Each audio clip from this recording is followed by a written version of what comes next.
welcome back to Southern Ontario. So we have a little bit more footage to show you. In this series of footage, what I'm going to do is I'm going to take you through a ride that I did on a really nice sorrel mare. She's coming along really well.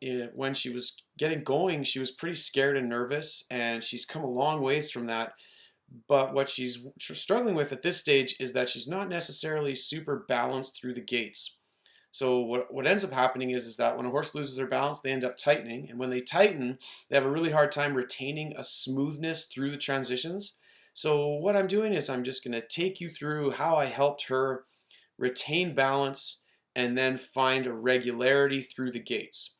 And that starts on one measure. It starts with our ability to sit quietly. And I'll demonstrate how I go about doing that. And then it also is about you being able to understand what it means for a horse to stay soft in your hands by using your seat and legs well. In a lot of my teaching, I really do talk about that a lot. It's not necessarily where the horse positions their head and neck, but that they understand what we have to do is keep them soft and balanced between our seat and legs. So I'll demonstrate those 2 points and show you the footage of me riding this sorrel mare. So in the beginning with her, because what she really wanted to do was really throw those shoulders. And when she threw her shoulders, she would really stiffen. And so in the walk, what I really want to see is that she's able to stay between my legs, and you can feel a lightness in the reins. There is no rein pressure here. At this stage in the game, really all I'm looking for is to see that they balance. Now here in the canter and in that down transition especially is what she wants to do is just fall. So here, it's not reins, it's legs. I got a little stronger with my right leg to help keep that rein soft. And the goal here is that she would retain that calmness. So you can see she really wanted to fall in, and that was really what her tendency was. The key is to stay as straight as you possibly can in your body. Do not get caught up in the tension in the rein. Feel the rein, but also feel the release once they soften to your leg. So there you can see again that now she's slightly making a bigger circle, and that's because she came off my inside leg. Now the circle improves, and not until I feel that would I try the canter.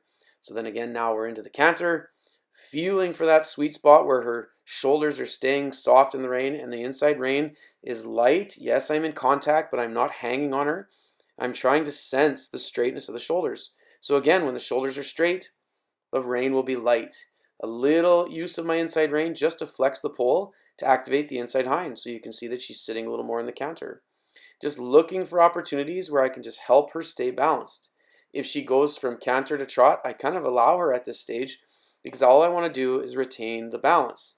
So little moments when she starts to feel rhythmic in the canter and just allowing her to be there and sensing that she's learning to feel more comfortable. Now in the down transition, I will always post the first couple steps initially just so I can get off their back. A lot of times what happens is if when they come to that canter to trot transition and you're not off their back, it can actually encourage them to tighten more. So I just take a couple soft post steps before I start to sit again.